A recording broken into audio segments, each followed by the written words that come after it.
Expedia and Visit Scotland invite you to come step into centuries of history that await in Scotland. Castles steeped in legend walk along cobblestone streets. Come share the warmth of stories passed down through generations. This is a place with a past that is fully present today and all yours to explore. Plan your Scottish escape today at expedia.com/Visit Scotland. Study and play come together on a Windows 11 PC. And for a limited time, college students get the best of both worlds. Get the Unreal College Deal. Everything you need to study and play with select Windows 11 PCs. Eligible students get a year of Microsoft 365 Premium and a year of Xbox Game Pass Ultimate with a custom color Xbox wireless controller. Learn more at windows.com/student offer. While supplies last. Ends June 30th. Terms at aka.ms/collegepc.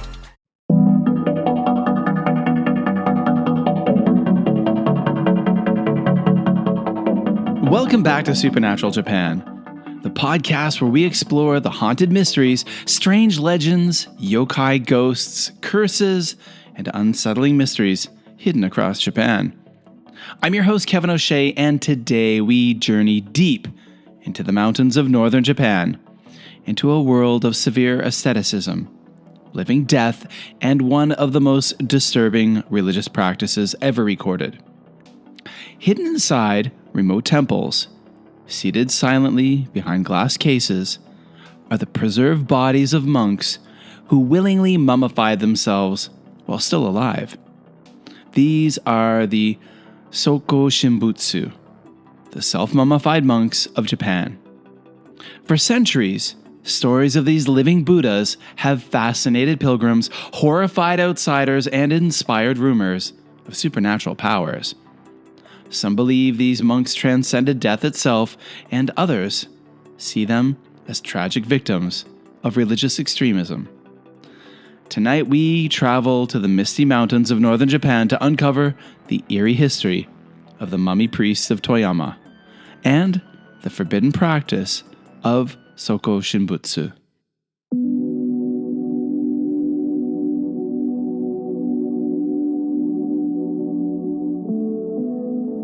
To understand the Sokushinbutsu, we first need to understand the land where they lived and died. The self-mummified monks are most strongly associated with the rugged mountain regions of northern Honshu, particularly the old provinces surrounding modern-day Yamagata, Niigata, and parts of Toyama Prefecture. This is a part of Japan very different from the neon-lit Tokyo and crowded Osaka.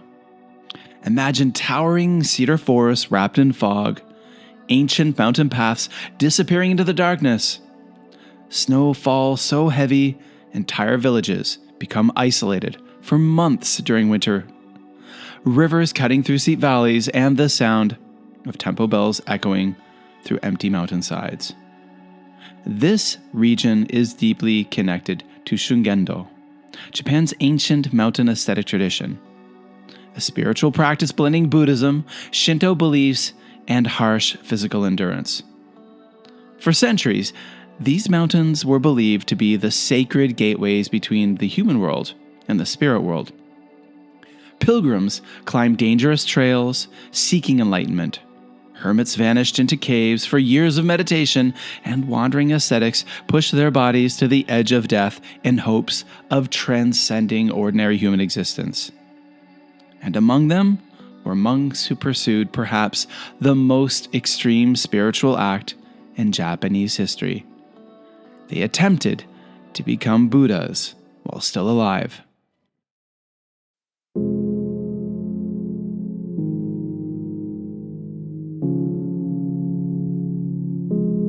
The term Sokushinbutsu roughly translates to Buddha in this very body. These monks believed that through extreme discipline, purification, and self-denial, they could escape the endless cycle of rebirth and achieve enlightenment without waiting for death and reincarnation. The practice is most commonly linked to followers of the Buddhist monk Kukai, also known as Kobo Daishi, who founded the esoteric Buddhist tradition of Shingon Buddhism in Japan during the 9th century. Although there is debate amongst historians about whether Kukai himself endorsed self-mummification, later ascetic monks interpreted his teachings as encouragement for severe bodily discipline. To these practitioners, the body was not something to indulge. It was something to conquer.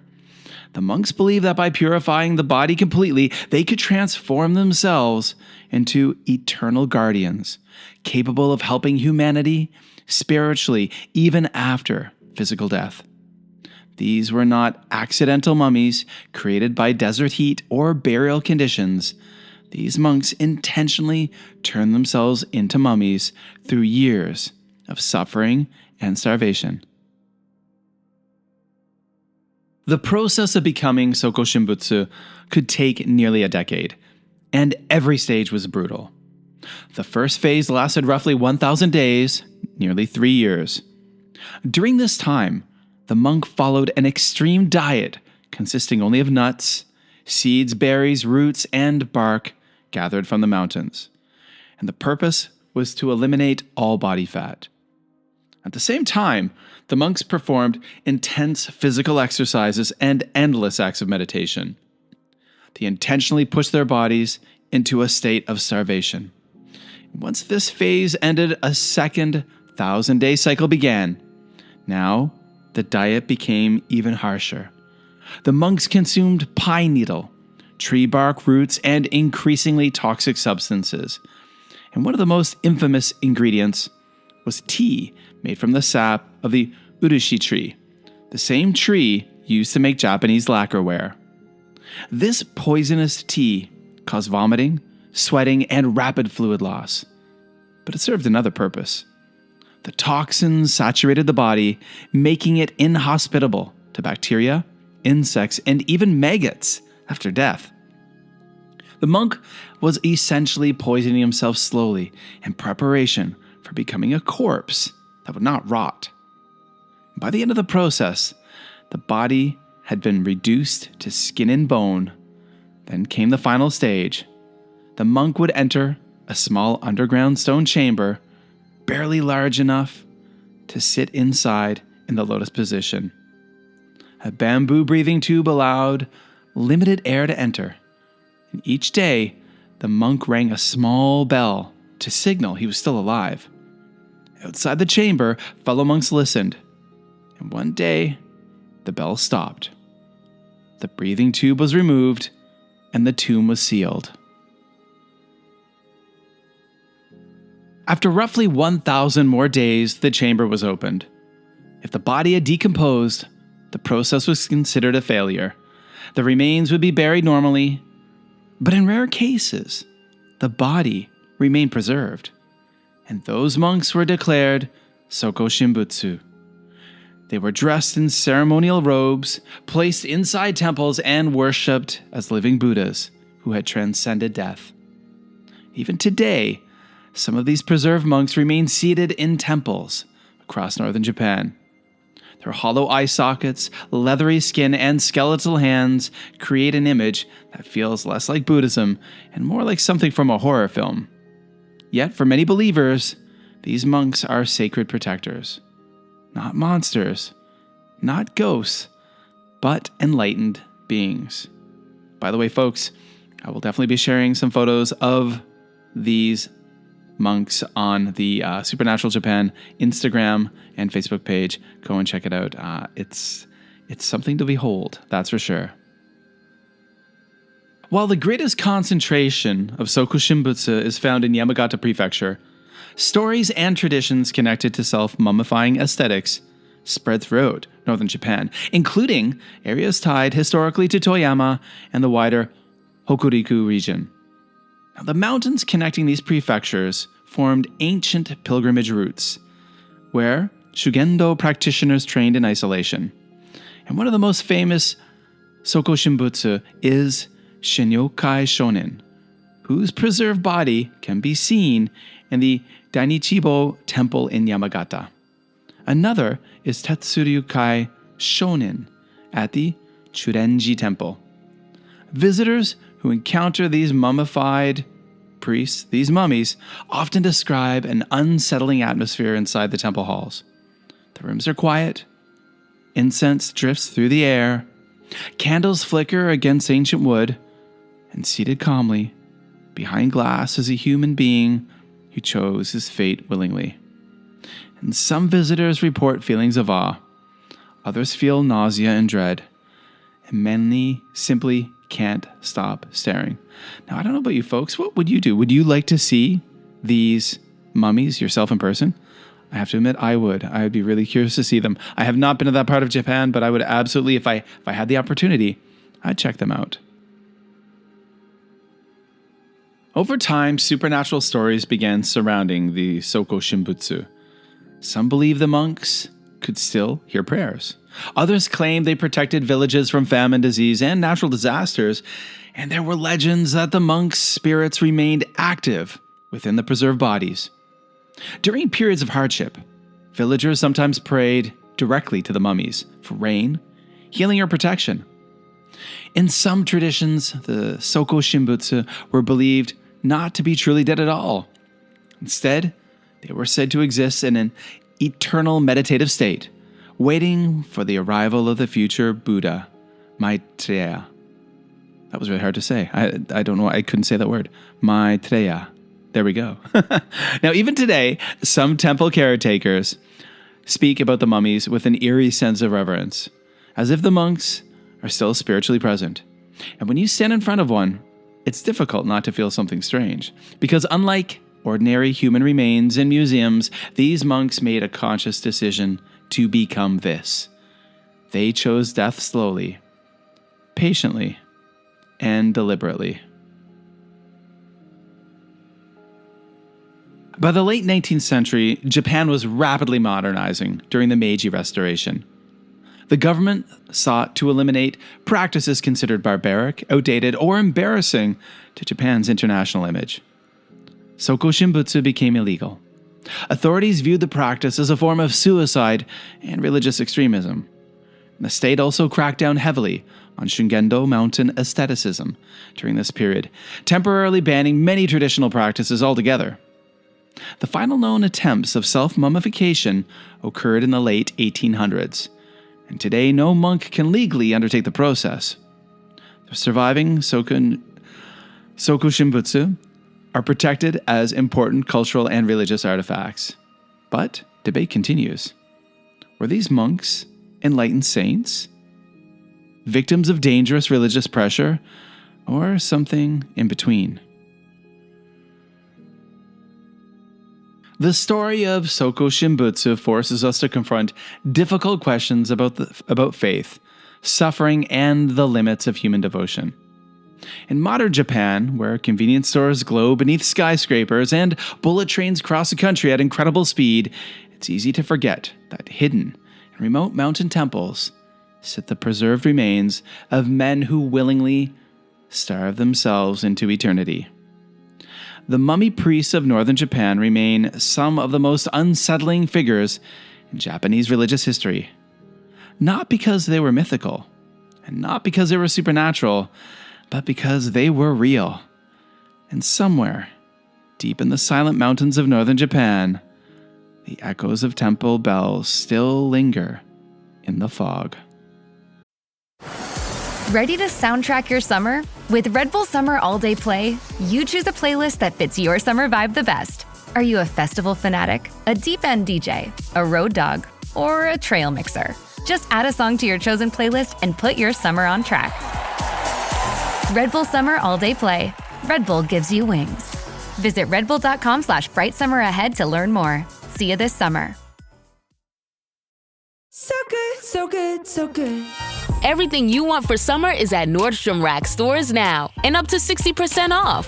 Stock up and save on the brands you love like Vince, Sam Edelman, Frame, and Free People. Join the Nordy Club to unlock exclusive discounts, shop new arrivals first, and more. Plus, buy online and pick up at your favorite Rack store for free. Great brands, great prices. That's why you Rack. Thanks for listening to Supernatural Japan. If you enjoyed this episode, be sure to follow us on Apple Podcasts, Spotify, or wherever else you listen to your podcasts. And if you'd like to help our show grow, please leave a review and a rating on Apple Podcasts and a rating and a comment on Spotify. or wherever else you listen to us. It really does make a difference. And to see what the mummy priests of Toyama look like, follow us on Instagram at Supernatural Japan, as well as our Facebook group. And one thing, guys, I'm doing now, I'm putting a lot more reels. I'm putting more effort into making video content, so edited reels about different topics of this podcast over on the Supernatural Japan Instagram, as well as a Facebook group. So go check those out. And all the links are in the show notes and, of course, over on supernaturaljapan.com. Now, I also want to mention that I have created a special Supernatural Japan YouTube channel. So a lot of you who follow me may know me as Busan Kevin on YouTube. And I had the name Busan Kevin because back in 2006, when YouTube was born, I was living in Busan, South Korea, working as a teacher, and I created my first YouTube channel. I uploaded my very first video in October of 2006, so almost 20 years ago. And I became a somewhat popular Japan-based YouTuber or J-vlogger in the early days of YouTube in Japan. But that channel is all over the place. It's got about 28,000 followers, but it's just all over the place with so many topics, travel, food, vlogs, and to be honest, it's absolutely buried in the algorithm. And normally when I post videos, no one sees them. So I decided to get a bit hyper-focused, and I created a brand new YouTube channel just for Supernatural Japan with supernatural content, Japan historical content, history, this and that. The link is in the show notes. And of course, over on the channel, supernaturaljapan.com, I should say my website. So please follow us on YouTube as well. Subscribe. Yeah. All right, guys. So now I want to read a cool and fun comment from Spotify. Now, this one refers to the episode from a few years ago where I interviewed Kyle Brink about Hibagon, which is Japan's Bigfoot. Now, also, just so you guys know, I am currently trying to coordinate with Kyle again to have him back on the podcast soon. So here we go. And this is from AM Tyke, and it says, "Keep up the great work, guys. Big ups from Australia. I'm a Bigfoot enthusiast from Adelaide in Australia. We have two types of Yowie, which are Bigfoot. The Duliga, 7 to 10 foot tall, and the Djindjari, it's pronounced Jinjari, and they're little ones that are about 4 feet tall. There's plenty of Yowie enthusiasts that would be happy to have a chat with you if you look into it. So that's so cool. Thank you for that comment, and I'm hoping to have Kyle back on soon to talk about Hibagon, Bigfoot in Japan. And I also I just very recently made a reel about Hibagon that I put on the Supernatural Japan Instagram and on the new YouTube channel as well. Now here is a nice review from Apple Podcasts. Now I don't know the username, but it's certainly great. The title is fascinating. I recently discovered this podcast and I'm addicted. History mixed with spooky lore in a most stimulating way. Binge-worthy educational entertainment. I am interested in Japanese culture, but this podcast would entertain anyone with an interest in ancient, modern, or everything in between, ghostly tales reported in very real historical places and events. Well, thank you to whoever wrote that. That is so awesome. And for all of you guys out there listening, if you leave a comment on Spotify or a review, I'll read them here on the podcast. Now, also, I want to share this again, that I've started a Supernatural Japan writing project. I'm trying to write a book, and I'm trying to do this all through primary research. I want this to be me talking to people who've had supernatural experiences or perceived supernatural experiences or weird experiences or just odd things that happen in Japan. And I plan on doing this through actual interviews on Zoom or emails and more. So I want to talk to people, you guys, if you've had a strange supernatural or unexplainable experience in Japan. If you have a story to share with me, please DM me on any of my socials. I'm all over Instagram, X, Blue Sky, Facebook. Please message me there. You can email me at supernaturaljapan@gmail.com. There's a contact form over at supernaturaljapan.com. And I've already interviewed a few people, and I've got some more lined up. And I think this book, which I'm hoping will happen, I think it will, depending on when I have enough people. It's going to take a bit of time because it's not always easy to coordinate with people. But I think the people I talk to will shape the path of the book, if that makes sense. Now, that's it, guys. I just really want to thank each and every one of you for taking the time to download Supernatural Japan and listen to the show. If it wasn't for you guys, I wouldn't be doing this at all. So until next time, stay curious and stay strange.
This Father's Day, when you ship UPS Air at the UPS store, your items arrive on time or your money back, guaranteed at no extra cost. It's like the father of all shipping services. It shows up to the airport way too early, just to play it safe. It's overprotective about all the things that truly matter, and it's always prompt, especially to be with family. Make it your first choice to celebrate your dad. Ship UPS Air with our money-back guarantee, exclusively at the UPS Store U.S. retail locations.